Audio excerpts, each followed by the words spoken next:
Hi dear students, I hope you all are fit and fine.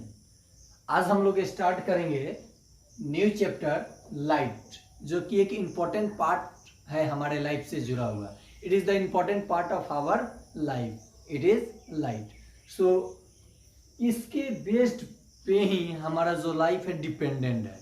जैसे जैसे sunlight हो गया, इलेक्ट्रिक के द्वारा प्रोड्यूस लाइट हो गया, इसके द्वारा ही हम कुछ वर्क कर पाते हैं। जैसे इवनिंग होता है, अंधेरा होने लगता है, जैसे सनलाइट सन क्या होता है, सेट होने लगता है, तो विदाउट लाइट के हम लोग अपने रूम में भी वर्क करने में समर्थ नहीं होते हैं, स्टडी भी नहीं कर सकते हैं। लैंप जलाते हैं तब स्टडी करते हैं तो लाइट प्रोड्यूस होता है। लाइट के द्वारा हमारा ये तो है, ये देखने का कार्य करता है, बट इसके सहायता कौन करता है? लाइट।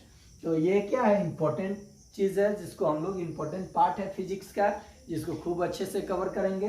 तो in this chapter topic to be covered: introduction of light, reflection and basic terms, laws of reflection, types of mirror, image sources of light, इन चीज़ों को कवर करेंगे। Image found by plane mirror, uses of plane mirror, spherical mirrors, rules of obtain image, uses of spherical mirror, numerical based on mirror formula and magnification. यानी ये जो mirror है, आईना, दर्पण, जिसमें हम लोग जा कर के वो खूब अच्छे से फेस को देखते हैं, लगता है कि हम अपने आप को 30 खान समझते हैं। बहुत सारा मतलब जब वहाँ पे आप कंघी करने या फिर बहुत सारे लोग कॉस्मेटिक का सामान लेके बैठते हैं, तो हमको लगता है कि वो मिरर के अंदर ही चले जाएंगे। तो ये प्लेन मिरर का यूजेस देखेंगे। तो इन सब टॉपिक को इस पार्ट में हम लोग क्या करेंगे? कवर करेंगे। Numerical based on mirror formula and magnification को जब ये टॉपिक्स कवर किया जाएगा तो हम लोग इन चीज़ों के बारे में कैपेबल हो जाएंगे और बहुत आसानी से इसको डिफाइन कर सकते हैं और किसी को पढ़ा भी सकते हैं। जो मैग्नेटिक इफेक्ट ऑफ करंट था वो मेरा कुछ जो होता नहीं है फेवरेट टॉपिक, वो नहीं था, लेकिन ये फेवरेट टॉपिक है। इसमें देखिएगा, एंटरटेनमेंट के साथ साथ आपको हंसते हंसाते पढ़ा दूंगा और आपको बर्डन भी नहीं होगा और ना ही इसमें कोई डिफिकल्ट होगा किसी टॉपिक को बताने में। इट इज़ द इजली, ये क्या है? It is the easy part of physics. इसको हम इजी मानते हैं, इसलिए इजी मानते हैं कि इस पर पूरा कमांड था मेरा और इसे खूब मन से पढ़ते थे। लेकिन वो मैग्नेटिक इफेक्ट में उतना मन नहीं लगता था, इलेक्ट्रिसिटी में भी मन लगता था। तो आइए हम लोग इस चैप्टर को स्टार्ट करते हैं और पूरे जोश और खरोश के साथ, खरोश समझते हो, एकदम कॉन्स्टेंट होकर के, एकदम ध्यान मग्न होकर के इस टॉपिक को कवर किया जाएगा। तो आइए देखते हैं, हम लोग स्टार्ट करते हैं अपना टॉपिक लाइट। देखिए, लाइट का छोटा डिफिनेशन जो कि 6, 7, 8 में पढ़ाया जाता था। It is the form of energy that enables us to see around अस।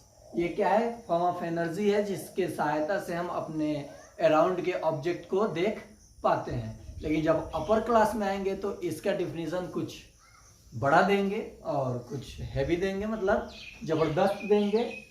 तो देखिए, क्लास 10th के लिए, it is an electromagnetic wave.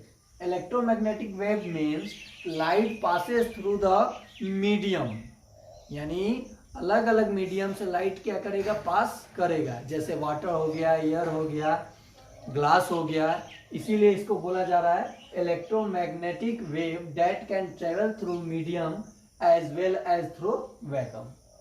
इसीलिए इसको इलेक्ट्रोमैग्नेटिक वेव बोला जा रहा है। अब देखिए, लाइट जो है वाटर से भी ट्रेवल कर सकता है, ग्लास से भी ट्रेवल कर सकता है, वैक्यूम में भी ट्रेवल कर सकता है। यहाँ पे कुछ नोट्स लिख लीजिएगा। Speed of light in vacuum equal to 3 × 10⁸ metre per second. जब इसे आप किलोमीटर में बोलोगे तो बोल सकते हो 3 लाख किलोमीटर पर second. Speed of light in water 2.5 यानी 2.5 लाख किलोमीटर पर second. Speed of light in glass 2 lakh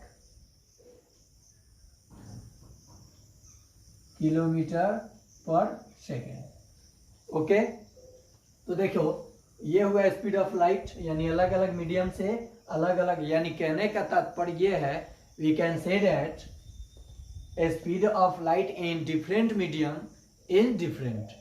speed जो लाइट का होता है डिफरेंट डिफरेंट मीडियम में डिफरेंट डिफरेंट होता है, यानी सेम मीडियम, जैसे मीडियम बदला तो स्पीड ऑफ लाइट भी बदला। सबसे अधिक किसमें होता है? More than, greater than, in vacuum. अब जरा देखो types of object, there are 2 types of object, luminous and non luminous. Luminous object and object have own light. वैसे ऑब्जेक्ट जिसके पास अपना स्वयं का प्रकाश हो, लाइट हो, उसको क्या बोलोगे? Luminous. As for sun, star, not for moon, moon have no on light, so are those which have on light as per sun and star. Non-luminous object are those which do not have their light. वैसे object जिसके पास अपना खुद का light नहीं होता है उसको हम लोग बोलते हैं नॉन लुमिनस। जैसे मून, चेयर, टेबल, हाउस, ये सब के पास अपना लाइट थोड़े होता है। जैसे सनलाइट आया या फिर कोई भी लाइट इस सरफेस पे ट्रेवल किया, इस सरफेस पे पड़ के रिफ्लेक्ट हुआ, रिफ्लेक्शन के बाद क्या हुआ? मेरे आई पे आया, तो पहले लाइट यहाँ से इधर आया, यहाँ से रिफ्लेक्शन के बाद मेरे आई पे आया, तब मुझे ये ऑब्जेक्ट दिखा, वरना ये ऑब्जेक्ट मुझे नहीं दिखता। अब देखिए, when light falls on any surface there और दिस फेनोमेना टेक्स प्लेस।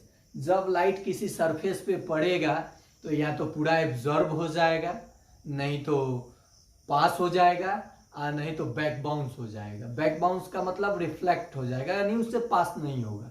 जैसे आप नीचे क्लासेस में पढ़े हो ना, ट्रांसलेंट, ओपेक और ट्रांसपेरेंट, ये सब पढ़े हो, तो ये तो हमें देखना है। तो सबसे पहले लाइट फॉलिंग ऑन सरफेस में गेट एब्जॉर्ब। जब लाइट किसी सरफेस पे पड़ता है और पूरा एब्जॉर्ब हो जाए तो वो समझ जाइए कि आपको ब्लैक कलर का दिखेगा। Light have 7 colours. लाइट के पास कितना कलर है? 7 कलर। जब वो 7 कलर किसी सरफेस पे पड़ के पूरा एब्जॉर्ब हो गया तो वो चीज़ आपको ब्लैक दिखेगा। डेट मीन्स किसी सरफेस पे पड़ा और वो पूरा एब्जॉर्ब हो गया, जिसे हम लोग परफेक्ट एब्जॉर्बर बोलते हैं ब्लैक कलर को। तो यहाँ पे जैसे एब्जॉर्ब हुआ तो ये हमें कैसा दिखेगा? ब्लैक दिखेगा। अब देखिए, लाइट फॉलिंग ऑन सरफेस में गेट पास। जब पास हो जाए, जैसे ग्लास हो गया, ये सपोज कीजिए कि कोई ग्लास हो गया, 100% आया और यहाँ से 80% पास कर गया, 80% या 100% पास कर गया, तो ये क्या है? जब लाइट पास कर जाए इसको तो ट्रांसपेरेंट बोलेंगे, और जिससे लाइट पास ना करे ओपेक बोलेंगे। तो हम लोग जो टॉपिक कवर करेंगे, पढ़ने वाले हैं, लाइट फॉल ऑन सरफेस में गेट बैक बाउंस। जब बैक बाउंस होगा, जिस चीज को हम लोग कवर करना चाहते हैं, अब उस टॉपिक पे हम लोग चलेंगे और उसका स्टडी करेंगे। ठीक है, तो देखिए, लुक हियर, जब किसी सरफेस पे लाइट आया और इसे पास ना करके इधर चला गया, ओके, तो आप तो समझ ही रहे हो कि मैं कहाँ आपको लेके आने वाला हूं। तो इसी को बोलते हैं रिफ्लेक्शन ऑफ लाइट, प्रकाश का परावर्तन। आइए कवर करते हैं। रिफ्लेक्शन, जो कि बताए थे, reflection it is the bouncing back of light rays in striking the surface. जब किसी सरफेस पे लाइट का रे क्या था, इंसिडेंस होता है और वहां से बैक बाउंस कर जाए, तो उसी को हम लोग बोलते हैं रिफ्लेक्शन ऑफ लाइट। जैसे ये सरफेस हो गया, सपोज कीजिए कि प्लेन मिरर है, प्लेन मिरर पे ये जो लाइट का रे आया, यहाँ से सनलाइट चाहे कोई भी लाइट का रे आया, तो जो रे यहाँ पे स्ट्राइक कर रहा है इसको हम लोग क्या बोलते हैं? इंसिडेंस रे। और स्ट्राइक करने के बाद जो यहाँ पे बैक बाउंस मतलब उसी दिशा में नहीं, इधर की तरफ आ गया है, तो इसको हम लोग क्या बोलते हैं, रिफ्लेक्टेड रे। तो जब प्लेन मिरर पे जो रे स्ट्राइक करता है उसको बोलते हैं इंसिडेंस रे, और जो बैक बाउंस होकर के इधर जा रहा है इसको बोलते हैं रिफ्लेक्टेड रे। इसके बीच में एक नॉर्मल ले लिए, ठीक है, नॉर्मल और इंसिडेंस रे के बीच कोई एंगल बन रहा है जिसको बोलते हैं इंसिडेंस एंगल, और angle made by between normal and reflected ray we known as reflected angle, reflect angle. So rules, laws of reflection of light, there are two laws of reflection of light: incidence ray, reflected ray, and normal are in same plane.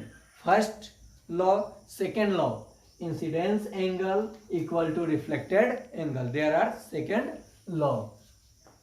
Characteristics of best reflector, best reflector part क्या होता है, उसका character क्या होता है, ये हम लोग देखेंगे।